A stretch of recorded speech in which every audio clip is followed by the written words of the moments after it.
미국이 제조업 강국이 되기 위해서는 앞으로 휴머노이드 로봇이 필수인 겁니다. 패러다임이 바뀐 거예요. 세계 최고 수준의 양산 노하우를 갖추게 될 것이고 네. 경쟁사들은 양산 자체가 실체가 없단 말이에요. 언제 할지 이런 것들이 없는 반면에 현대차는 엔비디아와 구글과 협력을 했다는 거죠. 가장 큰 변화는 국내 정책적인 모멘텀의 변화가 아닐까라고 보는데 대형 원전 건설 2기를 하겠다. 수출하는 데 있어서 정부 측에서 굉장히 밀어주는 흐름들이 나와줄 수 있겠다라는 지금 40개 이상의 국가가 원자력 사용 확대 계획을 수립을 하고 있고요. 우리나라가 기회를 잡을 수 있는 가능성도 충분하다. 수주가 더 많이 열릴 수 있을 거라고 보이고요.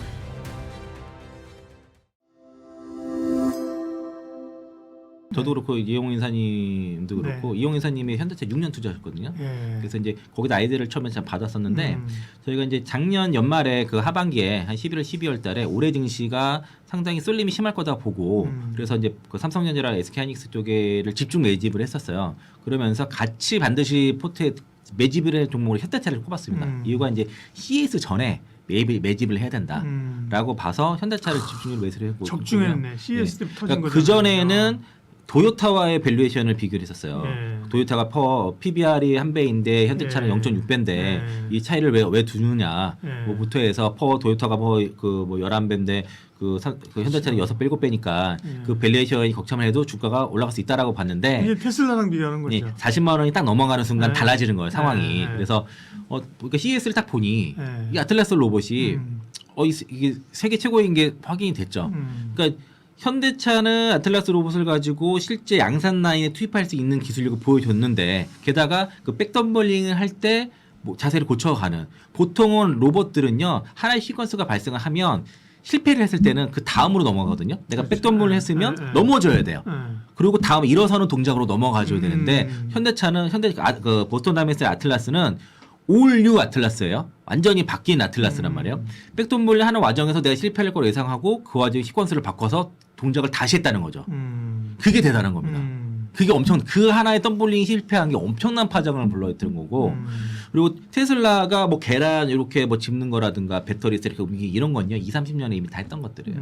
다 기본적으로 하는 거고 그거는 지금은 저기 대학교의 학부생들도 만듭니다. 그 정도는. 이제 그게 그래서 지금 아틀라스의 기술차가 확 나는 게 지금 느껴졌고 그리고 그 테슬라가 보여준 것도 양산 라인에서 할 수 있는 것들은 아니에요. 그래서 지금 그 현대차 자체가 지금 그 밸류에이션 리레이팅 그 기업 가치 재평가 구간에 진입을 했는데 IM증권에서 얼마 전에 보고가 나온 거는 이 보스턴 다이내믹스의 사업이 구체적인 로드맵이 밝혀졌죠. 28년도에 상용화 3만 대 하겠다고 했고 그러면서 이제 현대 모비스로부터 액추에서 공급을 받고 뭐 현대 오토웨버로부터 소프트웨어 인프라를 공급받으면서 공급망 구축이 된 것도 확인이 됐고 그러니까 이제 그 경쟁사들은 양산 자체가 실체가 없단 말이에요. 언제 할지 이런 것들이 없는 반면에 3년 내에 대규모 양산을 할 수 있는 기업이 현대차랑 테슬라라는 그런 분석 보고서 있는 것처럼 이 보스턴 다이내믹스에 대한 그 사업에 대해서 가치 평가를 지금 받고 있고 이 지분 또 각자 지분도 있잖아요. 현대글로비스, 그렇죠. 뭐 기아, 정의선에 현대차 갖고 있는 이 지분에 대한 밸류에이션도 지금 정당화 돼야 될 거고 그리고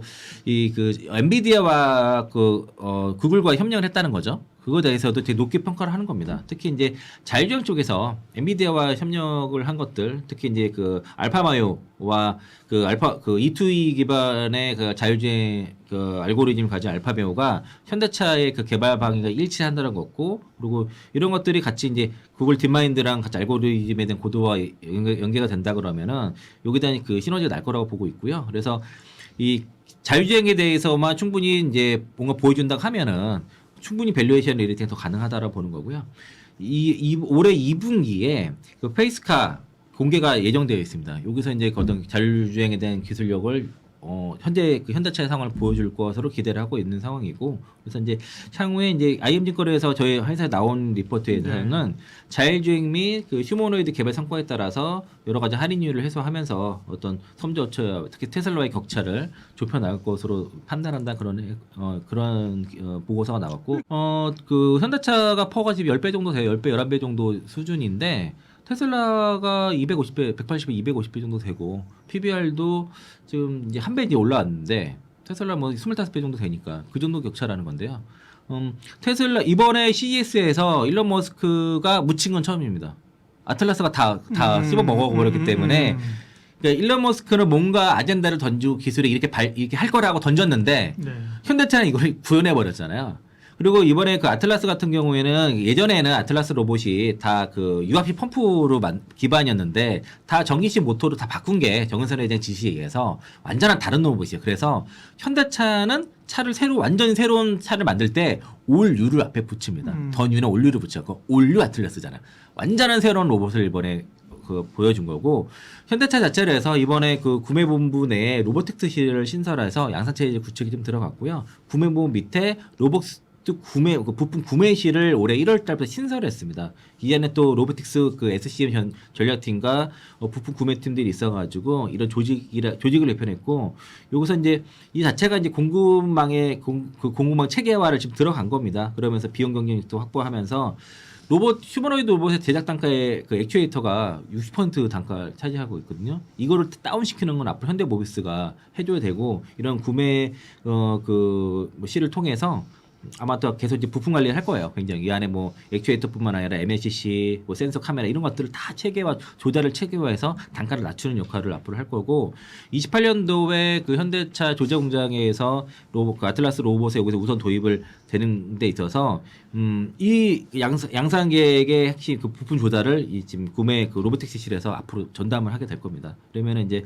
아무래도 조달 방식을 또 전문화하면서 가격 경쟁을 높일 거로 기대를 하고 있고 자율주행 쪽에서는 이제 그 박민호 그 테슬라와 엔비디아를 거친 이분 그 박민호 그 AVP 본부장을 연결했죠. 포트닷컴 대표까지 이제 겸임을 하게 되는데 박민호 사장 체제가 출범하면서 현대차의 그 SDV 전략이 완전히 바뀌게 될 거고요. 그러니까 뭐 그 포티투다 뭐 그 문 닫았다는 이런 설도 있었거든요. 근데 그 연구인 50명 채용 최근에 한다라고 발표 봐서는 이런 이제 그 테슬라와의 본격적인 이제 정면 대결에 대한 자신감을 좀 필요로 했습니다. 그래서 이제 이 현대차 그룹의 어떤 강력한 제조 경쟁을 바탕으로 해서 그 엔비디아와의 협업을 통해서 일단은 테슬라와의 대항마를 선언을 했습니다. 그 지금 글로벌에서 자율주행 4 이상, 레벨 4 이상으로 가장 기술이 높은 거는 웨이모입니다. 웨이모 다음에 모셔널이에요. 근데 테슬라는 자율주행 4의 기술이 없어요. 아직까지는 뒤쳐져 있어요. 그쪽에 대한 마일리지가 뭐 웨이모가 1억 2천만 마일을 했다 그러면은 그 테슬라는 레벨 4 단계에서의 마일리지가 쌓인 게 거의 없습니다.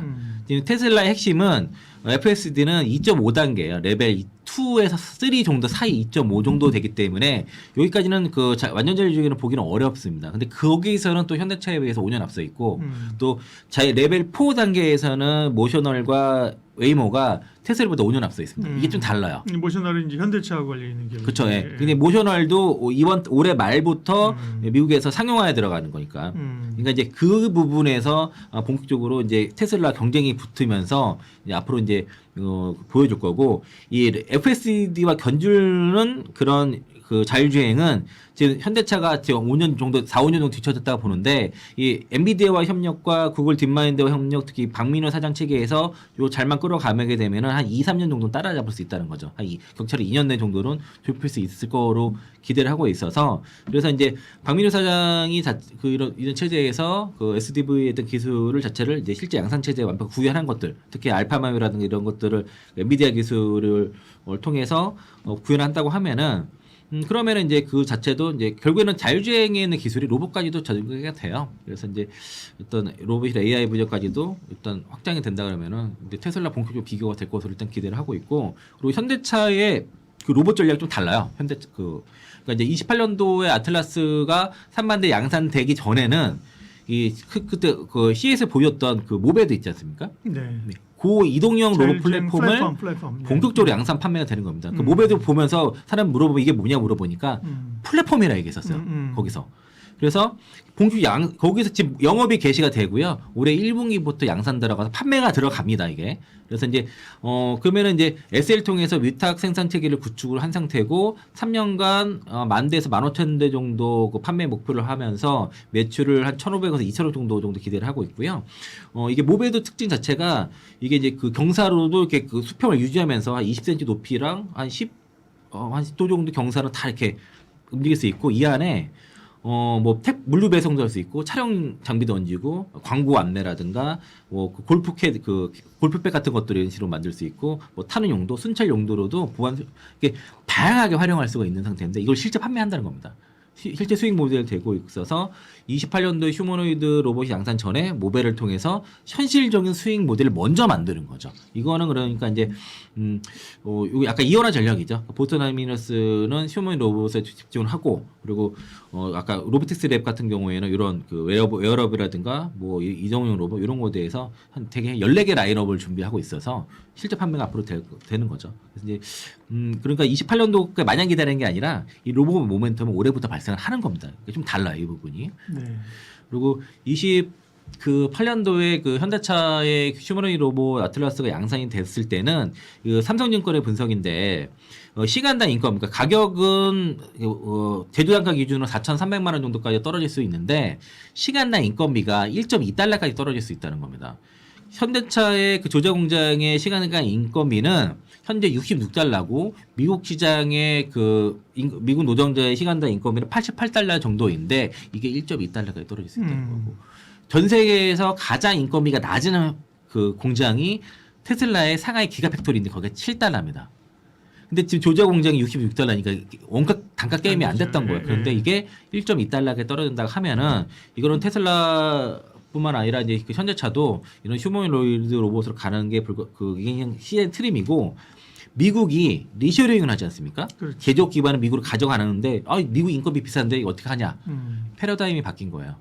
바로 미국이 제조업 강국이 되기 위해서는 앞으로 휴머노이드 로봇이 필수인 겁니다. 그래서 그 현대차 무디니 사장이 얘기하기를 자기 그 현대차가 미국에 투자하는 것에 대해서 트럼프 대통령 충분히 인지하고 있다라고 얘기를 했어요. 그러니까 이거를 막을 수 없는 그런 기회라고 볼 수 있겠고, 그러니까 이제 현대차는 앞으로 그러면은 아틀라스 로봇이 되고 투입되는 그런 시점부터는 기존에는 거의 실전 배치가 되는 거지 않습니까? 그렇게 됐을 때는 이제 피지컬 AI 플랫폼 기업으로 뭐 명지상부하게 부각이 될 수 있겠다. 그리고 조작 공장 자체가 현대차 메타플랜트 공장 자체가 앞으로는 이제 실전 생산 체계, 그러니까 실전 그 유연한 생산 체계와 그리고 휴머노이드 로봇을 실전 배치하는 이런 상황에서 뭐 전체 글로벌 생산망의 허브 역할을 앞으로 할 것이고요. 이게 이제 테슬라와의 차별점은 엔비디아라든가 구글 이런 글로벌 빅테크가 실시간으로 협업을 하면서 개방형 피지컬 AI 허브 역할을 앞으로 한다는 거죠. 이게 확장성이 굉장히 커요. 테슬라 독자 노선과 구글과 엔비디아와의 협력을 통해서 어떤 그 데이터 피지컬 AI 기반의 중심 역할을 앞으로 조제 공장이 한다는 거는 뭐 엄청난 일이라고 볼 수 있겠고, 그리고 미를 이제 노조가 반발을 한다. 이거는 이제 뭐 당난거철이라고 뭐 말씀하시더라고요. 아까 좀 설명을 드렸던 것처럼 시간과 인건비가 그 3만 대 생산했을 경우에는 1.2달러가 떨어진다 했을 때는 이게 또 360일 24시간 돌아가지 않습니까? 그러면 여기에 대한 원가 절감부터 하게 되면은 그러면 현대차의 영업이익이 확 올라간단 말이에요. 그럼 그것 또한 밸류에이션이 상향이 되고 외부 고객사라도 연 1조 원 이상의 29 정도 되면 1조 원 이상의 매출을 인식한다 하니까 이 아틀라스 로봇이 이제 상용화되고 외부 판매까지 됐을 때는 여기에 대한 밸류에이션이 상당히 클 거라고 볼 수 있겠고요. 네. 그리고 그럼 이제 앞으로는 현대차 그룹에서는 보스턴 다이내믹스에 대한 IPO 얘기가 막 나올 거예요. 개편하는 그걸 완성하는 어떤 고도의 전략적인 거고, 그래서 로봇 산업에 대한 글로벌 표준도 선점할 수 있으면서 재무 건전성도 확보하면서 또 이제 이게 어디죠? 그 소프트뱅크한테 이거 인쇄해 올 때 그 4년인가 5년 내에 상장하도록 약속을 했었어요. 그렇기 때문에 이제 상장이 돼야 되고 거기에 대한 풋옵션이 있기 때문에 여기에 대한 방어가 되면서 이 자금으로 정의선 회장의 지배구조 개편 자금도 마련이 된다는 거죠. 그래서 이제 대략 그 시장에서 뭐 하나투자증권에서 보스턴 다이내믹스 뭐 평가로 146조 뭐 이렇게 얘기했었고 KB에서도 128조. JP모건에서 122조인데 뭐 뉴스에 보면 30조 얘기도 있고 60조 얘기만 그런데 최근에 나온 것들은 대체 다 100조 이상 얘기를 하고 있습니다.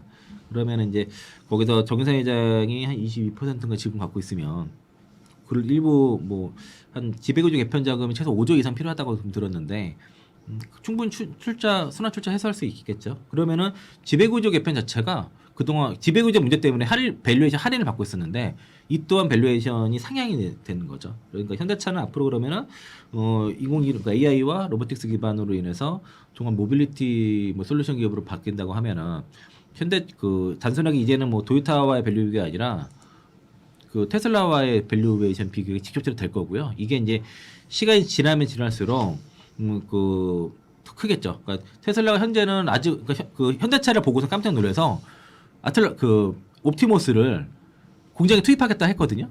이게 이제 현대차의 CES 내용을 보고서 그렇게 발표가 된 거예요. 근데 현재까지는 테슬라는 주로 이제 도로주행 데이터 중심이지만은 앞으로 현대차는 공장과 물류 건설 등 이런 광범위한 산업 데이터를 앞으로 보유하게 될 것이고 이렇게 그 데이터 보유한 것들은 그 로봇 그 교육센터를 통해서 이제 그 교육이 된 로봇이 새로 나온 로봇에 계속 교육하면 이게 계속 선순환되는 구조가 될 거고요. 그리고 양산 자체가 지금 워낙 잘 만들잖아요. 그 현대차 그룹은 양산 세계 최고 수준의 양산 노하우를 품질로 갖추게 될 것이고 네. 테슬라는 단차가 많아요. 어떤 경우는 트렁크 이게 단차가 안 맞아가지고 그 스스로 이렇게 닫을 때 펜트 깎아먹는 경우도 막 있습니다. 사이버 트럭 같은 게 단차 되게 심하고. 물도 샌다며. 그래요, 그렇죠. 그러니까 그리고 이제 도조 같은 폐쇄형 독자 노선을 AI 생태를 구축하지만은 아까 말씀드린 것처럼 엔비디아, 구글.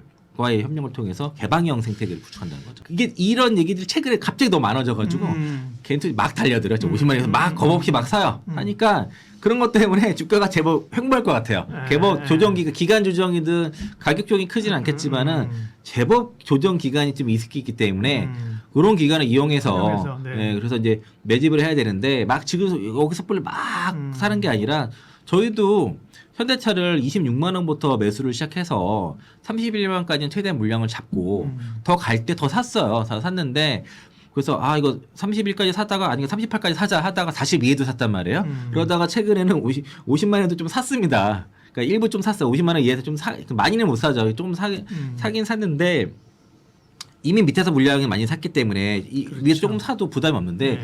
여기에 또 신규를 물량을 많이 사기에는 부담이 될 수 그렇죠. 있기 때문에 네. 분할 매수하시고요. 최대한 누릴 때 천천히. 그러니까 지금 당장 못 가요. 그러니까 이제 1차 상승이 왜냐면 1월 달에 98%가 올라갔다 조정 구간이 있기 때문에 적당한 기간 조정과 눌림목이 필요하고 네. 그런 구간이 좀 발생했다. 천천히 하셔라. 가장 큰 변화는 국내 정책적인 모멘텀의 변화가 아닐까라고 보는데 네. 그동안 국내에서 뭐 이렇다 할 딱 명확하게 원전은 절대 안 돼 이런 기조는 아니었지만 원전에 대해서는 약간은 좀 보수적인 스탠스를 취한다라는 느낌이 많아 있었는데 그렇죠. 이번에는 대형 원전 건설 2기를 하겠다라는 부분과 SMR 육성 이야기까지 정부 측에서 흘러 들어오면서 이제는 기조 자체가 변화를 했다라는 것이 포착이 되었고 그러면 수출하는 데 있어서 정부 측에서 굉장히 드라이브를 걸어서 금융 쪽이라든지 이런 쪽도 밀어주는 흐름들이 나와줄 수 있겠다라는 그런 시나리오가 완성이 됐습니다. 안 그래도 지금 전 세계적으로 뭐 튀르키예, 필리핀, 사우디, 우리나라와 원전 수출 관련돼서 이야기가 오고 가는 나라들이 많았는데 여기서 정부 기조 자체도 예전에도 세일즈를 하긴 했지만 이제는 정말 기조 자체가 변환돼서 세일즈를 하게 되면 공격적인 세일즈가 수출로 이어질 수 있다라는 시장의 분위기가 형성이 되었고요. 여기에 또 어저께 나왔던 이야기를 좀 빌리자면 대미 투자 관련돼서 이제 첫 번째로 1호로 에너지, 원전 이야기가 나왔습니다. 그래서 우리나라 측에서 이제 원전으로 제시를 했는데 관련돼서 한국형 원자로 APR 1400에 대해서 미국의 원전 건설할 때 하면 어떻겠냐라고 제시를 했다라는 이야기가 나오면서 전반적으로 원전주들이 이런 공격적인 정부의 스탠스들 그리고 에너지 쪽으로 집중된 모습들을 보면서 에너지원 다 너무 좋은데 이제 전력에 대한 수요가 계속적으로 폭증을 하다 보니까 탈원전을 했었던 국가들도 이젠 바뀌어서 지금 지난해 기준 전 세계에서 60에서 70기 원전이 건설 중이라고 하더라고요. 결국 전력 부족 현상이 너무 심화가 된다라는 건데 지금 40개 이상의 국가가 원자력 사용 확대 계획을 수립을 하고 있고요. 여기에 SMR 같은 차세대 기술에 있어서도 투자를 공격적으로 늘리는 추세이기 때문에 원전 관련돼서는 이런 정부 정책에 대한 변화 그리고 지금 전 세계적으로 스탠스 자체의 변화에 발맞춰서 시너지에 대한 부분들을 좀 기대하고 있는 그런 상황입니다. 대형 네. 원전을 확대하고 있는 흐름이고요. 튀르키예도 역시나 원전 1에서 4, 5기를 동시에 건설하고 있고 네. 그리고 그뿐만 아니라 지금 유럽 시장의 기대가 상당히 큰데 체코, 두코바니 이후에 지금 영국, 프랑스, 폴란드, 뭐 헝가리 굉장히 많습니다. 네. 이런 유럽의 국가들이 노후화된 원전 교체 계획을 내놓았고요. 신규로 원전을 빠르게 건설해야 된다라는 이야기도 나오고 있는 만큼 체코 원전에 이어서 유럽 쪽에서도 수주는 좀 이어질 거라고 생각이 들고요. 영국 같은 경우에도 2050년까지 이제 SMR 관련돼서 원전 발전에 대한 이제 계속해서 좀 건설하겠다라는 목표치를 제시를 했고 롤스로이스 SMR 파트너로 선정을 했어요. 그렇지만 기회 자체가 없다라고 볼 수는 없고 특히 대형 원전 쪽에서는 우리나라가 기회를 잡을 수 있는 가능성도 충분하다라는 의견이 많이 나오고 있습니다. 미국 같은 경우에도 가장 중요한 건 그거 같아요. 사실 미국은 웨스팅하우스와의 분쟁이 불편할 그렇죠. 수밖에 없는 상황이고 이 부분에 있어서 해결을 해야 되는 건 사실이긴 합니다만 지금 대미 투자로 APR 1400에 대한 제시 부분도 결국 APR 1400이 웨스팅하우스 거보다는 훨씬 효율적인 면들이 많다 보니까 이런 것들이 결국에는 웨스팅하우스와의 분쟁도 해결할 수 있지 않을까라고 시장에서는 보고 있고요. 그러니까 정부 쪽에서 이런 해결고리를 만들어주지 않을까. 그래서 그게 만약에 가능해진다라고 한다면 지금 웨스팅하우스는 유럽의 20기, 미국의 대형 원전 10기 이거를 다 맡아서 하려고 하기 때문에 APR 1400의 기반으로 들어가게 된다라고 한다면 우리나라의 부품 뭐 이런 기자재 쪽으로도 역할이 훨씬 더 커질 수가 있기 때문에 그런 부분들로 인해서 기대를 할 수가 있지 않을까라는 생각도 들기 때문에 미국 시장까지도 원전 10기 이상 SMR도 지금 뭐 홀텍, TVA 이런 회사들이 지금 SMR 관련돼서 착공의 다수에 들어가요. 근데 홀텍 같은 경우에 현대건설과 협력을 하고 있기 때문에 이런 부분들이 결국에는 전체적으로 미국 시장에서도 시너지를 기대해 볼 수 있을 것 같습니다. 네. 기자재 수주가 더 네. 많이 열릴 수 있을 거라고 보이고요. 결국 이렇게 수주가 늘어나면 물량도 같이 늘어날 수밖에 없습니다. 그러면 실적에 도움이 되는 부분이고 2025년에는 두에빌이 이제 앞으로 수주를 받을 거야 이야기가 많이 있었어요. 근데 이제 26년에는 이런 게 좀 더 구체화되고 계약으로 이어지는 해가 될 거라고 시장에서는 보고 있고요. 두에빌 같은 경우에는 2030년까지 여기는 미국에서도 굉장히 SMR 관련돼서 신규 수주를 받을 수 있을 거라고 보는데 이번에 창원에 SMR 관련돼서 공장을 하나 세웠어요. 근데 시장에서는 원자력 쪽의 파운드리 TSMC다라고 평가를 하고 있고 지금 신규 수주 뉴스케일 파워 쪽으로는 10조 넘게 나올 것이고 엑스에너지는 13조, 테라파워는 4조 원 정도의 수준의 수주가 나올 것이다 추정을 하고 있고요. 가장 중요한 건 가스터빈 시장이에요. 지금 글로벌 시장에서 가스터빈 마찬가지로 굉장히 좀 물량이 딸리는 그런 현상들을 나타나고 있는데 두산 에너빌리티가 작년 후반부부터 가스터빈 관련돼서 수주를 빅테크 기업들 향으로 많이 받았는데 GE 버노바랑 비교를 해봤을 때 지금 두산 에너빌리티도 앞으로 기회가 확장이 된다라고 했을 때는 주가 상승과 밸류에이션 확대가 이제 가치에 대한 재평가로도 이어질 수 있기 때문에 이 GE 버노바 이번에 실적 발표 보니까 가스터빈 쪽으로 상당히 많이 성장을 할 것이다라고 이야기했고 수주가 넘쳐난다는 이야기했기 때문에 두에빌도 마찬가지로 평가받을 수 있지 않을까라고 생각을 합니다. 꼭 하나를 선택해서 본다라고 한다면 주가는 같이 연동돼서 움직이긴 하지만 원전을 건설하는 데 있어서 가장 바탕이 될 수 있는 게 바로 설계인데 이 분야에서 세계적으로도 독보적인 기술력을 갖고 있다라는 평가를 받고 있고요. 그뿐만 아니라 설계뿐만 아니라 생애주기 전반을 아우를 수 있는 엔지니어링 역량을 갖고 있다라는 부분도 있습니다. 설계부터 운영, 그러니까 유지 보수도 할 수 있고 나중에는 원전 해체까지도 할 수 있는 기술력을 갖고 있기 때문에 지금 전 세계에서 주목할 수 있는 또 SMR 관련돼서도 국책과제를 좀 이렇게 선정이 되면서 기술 패권을 주도하고 있다라고 봤을 때 결국 시작부터 끝까지 그리고 SMR까지 다 할 수 있는 기업이다라고 생각을 했을 때는 APR 1400에 대해서 진출을 하게 됐을 때 당연히 한정기술의 중추적인 역할이 좀 필요할 거라고 보이고요.